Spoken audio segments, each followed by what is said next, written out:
If you have found yourself thinking, okay, this is a bit over the top, or come on now, like that would happen, then chances are you have been tuned in to Coronation Street and Emmerdale. With the soaps determined to prove they are back with a bang, and a splash, they chucked a huge budget at creating a week more bonkers than a drunk circus. Was it silly? Yes. Was it unrealistic? Oh, absolutely. Was it entertaining? 100% yes. Soaps are meant to be bedded in realism for the most part, but given the amount of time they have been airing, it's very naive to expect documentary-level accuracy. After all, no village or street could be plagued with so many events over the course of time. And sometimes we just have to suspend disbelief and go with it. This was one of those weeks where the soaps honestly didn't care about going a bit mad. It was purely for the entertainment and spectacle, and it was an absolute tonic. If you entered into the week a little too seriously, then you would have been frustrated by the plot holes, some of them in Weatherfield very literal. Does Kim Tate really have an estate that seems to span 20 square miles? Would sinkholes keep opening up conveniently below characters for plot reasons? Would you really run into a maze when you are being chased by a serial killer? How likely is it to find a gun washed away in the sewer when you land right next to it? If you have found yourself getting angry and calling it tripe, or dire, chances are the soap genre isn't for you. Given Coronation Street has been flattened twice by trams and Emmerdale is in the flight path of many a falling aircraft, it's nothing new for a stunt to dominate the action. In fact, if I lived in either of the areas, I would book myself on a holiday pronto for October, and watched out for wayward prison vans as best I could on the way. As a viewer though, it's been fun to be excited, thrilled, amused and impressed by lots of bells and whistles. The cast and crew have excelled themselves, having not come off air at all since the pandemic.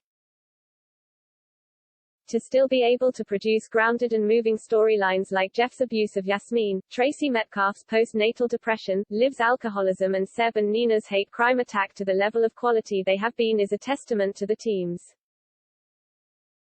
At the same time, investing in these weeks, building huge sets, going all out with stunt directors, set creators and designers has been a feat like no other, and a defiant middle finger to COVID, which tried too hard to grind production to a halt. Not only have the soaps continued to produce high-quality content which has kept us going through numerous lockdowns and the toughest 18 months many of us have ever faced, but they have also pulled off some of the most ambitious work ever seen in a UK soap. The campness of Meena Jutla has to be taken as it is. She is meant to be absolutely insane, completely audacious and even a little bit funny. Will Mella surviving everything as Harvey was a long shot, but so what? Who doesn't love a van crash, explosion, sinkhole collapse and car smash? And it still seems like the guy isn't dead. It wasn't all about the mania either. Laughs were provided with the utter queen that is Debbie Webster and the unbeatable Paddy and Marlon duo. Heart were wrenched by powerhouses Sally Carman and Sally Ann Matthews, There's Just Something About Sally's, and the raw tragedy of Andrea Tate's demise, as well as Fiona Wade's raw performance as Priya when she was injured in the maze. And it created new storylines or extra chapters too, which means it wasn't just all for show. Things will have ramifications as the high-octane stuff is toned back down again. Who will be blamed for the tragedies in both soaps? Will Meena get away with murder again? Will the Allihans be ripped apart? Could Andrea's death bring back Jamie? How will Sam cope as mum Natasha clings onto life? How will Carla and Jenny cope in the wake of Johnny's death? Has life changed forever for Priya? Will Manpreet and Charles get it together? Who will fill all those sinkholes? It's been a week that was left there to enjoy with a bit of a tongue-in-cheek feel, the intention being to create a spectacle that was both a treat for the eyes and the very much racing heart.